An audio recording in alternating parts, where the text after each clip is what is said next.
ज्या बांधकाम कामगाराच्या जवळ स्वतःचं घर नसेल त्याला 4 लाख रुपये देण्याचा निर्णय आपण केला।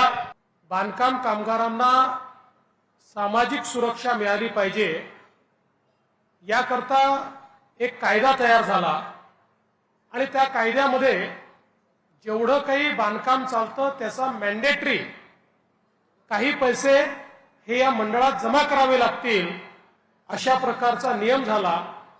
पण हा नियम जरी असला तरी देखील त्याचं पालन योग्य प्रकारे होत नव्हतं आणि बांधकाम कामगारांना त्याचे फायदे मिळत नव्हते। जेमतेम 3-4 लाख बांधकाम कामगार नोंदीत होते।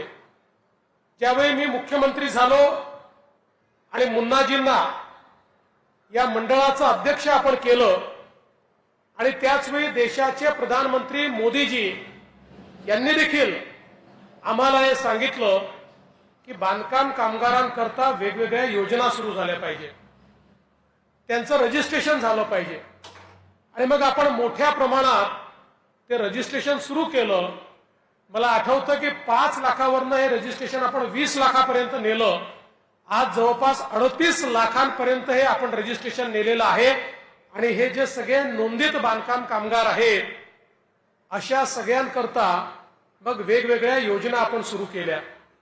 या योजनांमध्ये त्यांच्या पाल्यांना मुलांना शिक्षणाकरता स्कॉलरशिप देण्याचा निर्णय आपण घेतला।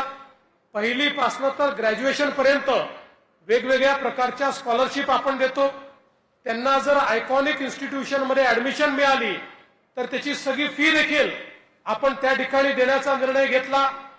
आमचे जे हे कामगार आहेत यांच्या परिवाराला 5 लाखापर्यंतचा सगळा इलाज हा मोफत देण्याचा निर्णय आपण त्या ठिकाणी केला।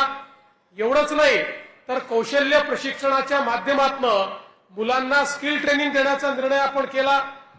यासोबत आपले जे हे काही बांधकाम कामगार आहेत जे स्वतः काम करतात पण त्यातल्या अनेकांचं स्वतःचं घर नव्हतं, आपण त्यांच्याकरता अटल आवास योजना सुरू केली आणि निर्णय केला प्रधानमंत्री आवास योजनेच्या अंतर्गत 2 लाख रुपये आणि अटल आवास योजनेच्या अंतर्गत 2 लाख रुपये असे 4 लाख रुपये ज्या बांधकाम कामगाराच्या जवळ स्वतःचं घर नसेल त्याला 4 लाख रुपये देण्याचा निर्णय आपण केला आणि त्यासोबत त्यांना सगळ्या प्रकारचं ट्रेनिंग देऊन या टूल किट असतील, भांडी असतील अशा प्रकारची सगळी मदत ही त्यांना देण्याचा आपण निर्णय केला। आणि आज मला अतिशय आनंद आहे की पुन्हा आपलं